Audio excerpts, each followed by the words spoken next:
Good afternoon, everybody. So today I'd like to take you on a magical journey where dreams and wishes come true. I'd like to take you to the wonderful world of Disney. Now, I know many of you have gone on this journey as children, but today I'd like to talk about whether or not that journey is worthwhile for MBA students. So I have 3 key points. Number 1, I'd like to talk about how Disney has grown over the years and how this growth has created opportunities for MBA students. Next, I'd like to talk about the Disney culture and how that might influence whether or not you consider a position at Disney. And then finally, I'd like to talk about how you can join the Mickey Mouse Club. Okay? So first, let's talk about how Disney has grown over the years. In 1923, Walt Disney and his brother Roy founded Walt Disney Studios in a small little office behind a realty in Los Angeles, California. Fast forward 80 years, and Disney is an international media conglomerate with 5 major divisions and numerous subsidiaries within each division, including Pixar, Miramax, ESPN, and ABC. So Disney's grown a lot over the last 80 years, but they're not done. Recently, they've entered into deals with iTunes and Hulu to bring its content to an online audience. It recently purchased Marvel Comics in order to tap into the teen male demographic. And it's even started opening schools in China in order to bring the Disney presence to China. So what has been the result? Disney is, as of today, the world's largest media conglomerate with $38 billion in revenues last year. And it's also the first studio to have 2 movies gross over $1 billion in the same year. Can any of you guys guess which 2 they are? Yeah? Toy Story 3 and Alice in Wonderland. Excellent, good job. So what does that mean for an MBA student? Well, this international media conglomerate has opportunities across a wide range of functions, including consulting, corporate finance, brand management, and business development and strategy. Okay, so we know that this growth has produced opportunities for MBA students. Now I want to talk a little bit about the Disney culture and whether or not you personally are a good fit for Disney. Disney is pretty well known for its culture. In fact, some people might say it's a little cult-like. I'd like to talk about 3 key components of it. Number 1, they have a star cast system. What that means is that all employees, new employees all the way up to CEO level, are considered to be equally important to Disney's success. Disney also has a variety of learning and developmental programs for its employees and multiple reward and recognition tools to foster excellence throughout the year. So why is that important for Disney? Well, the truth of the matter is Disney actually pays 20% less than the industry average. So why would you want to work for Disney? Well, let's see why people do work for Disney. Number 1, the perks. Disney has an excellent benefits package. And of course, there's the added benefit of being able to get into Disneyland for free. Who wouldn't love that? Next, it has an environment of optimism.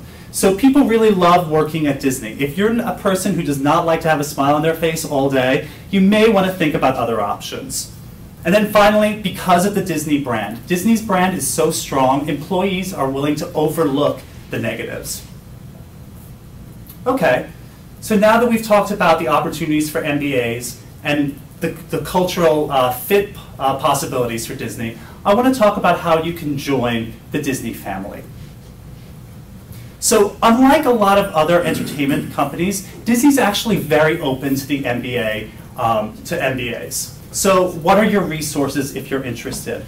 Well, number 1, the Fuqua Alumni Network. There is a Fuqua presence in Disney. Just be warned, a lot of it is concentrated in the parks and development area in Florida. So if you're interested in other areas, particularly international, you may have to do a little bit more work.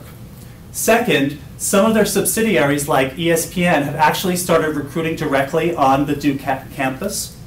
And then finally, you can join me and the Media, Sports, and Entertainment Club in visiting Disney in January of 2010 in Los Angeles. So, Disney is growing, and that growth is creating opportunities for MBA students. Before you go down that road, you may want to think about whether or not it's a good fit for you in terms of the culture. And if you are interested, tap into your Fuqua resources in order to get there. Thank you very much. All right. What do you say about this one? It's really Good good. question. Go ahead. Really good hand gestures and voice modulation. I mean, you really like kind of had this. I can't explain it, but when you were talking about the cons of working at Disney, you like really sold us on the fact that you got to be careful through your hand gestures and your voice modulation. Yeah, there was gestural emphasis that the voice actually followed. So that's what I think you're talking about, is that combination of the two things together. Okay, other things? Yeah. The content was very balanced. In the beginning, I thought, oh, this is going to be super, like, for Disney, and then you definitely brought, like, all of the balanced information, so I appreciated that. In terms of the takeaway, I didn't see how the takeaway was, I heard how the takeaway was different from the introduction, but I didn't see it on the slide, if that makes sense. It doesn't have to be. Okay. It doesn't have to be. I mean, what's different about it is that the introduction has the topics, and the final slide summary has essentially the meat on the bones. All right, it doesn't have to be repackaged that way. In some ways, some people actually use this as a proof of that I fulfilled the contract that I made at the beginning. So sometimes that can help. I liked how you kept going back to this slide, because Yeah. it kind of helped me track where we were. Right. Once again, I will eventually, before I die, I will get you guys to do key takeaways and transitions, but maybe not this round.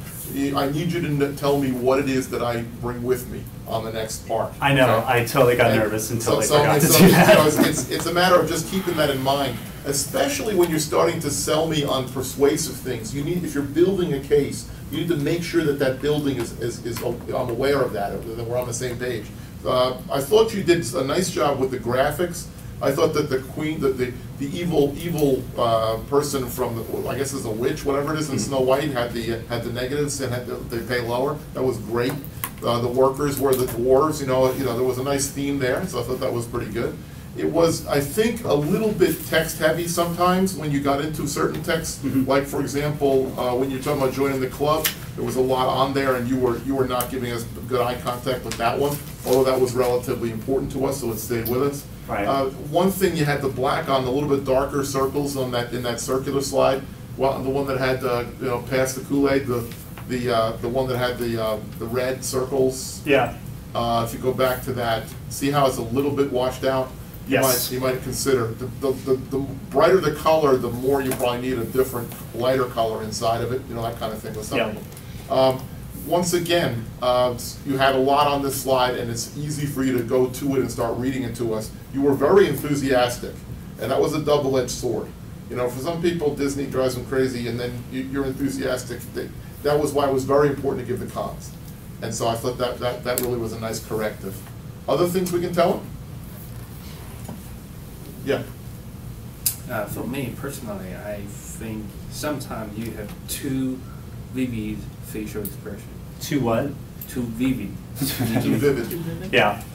You do things like these and like this. It's for me a little bit distraction. Yeah.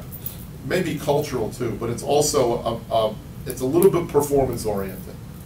There's a little bit of a I have no idea why that would be. And so I think that may be part of it. Some people engage quite a bit when you sound performance oriented. Some people, it turns them off. It sounds like it's an act or whatever. So you have to be aware of what the trade off on that is. Okay, thank you very much.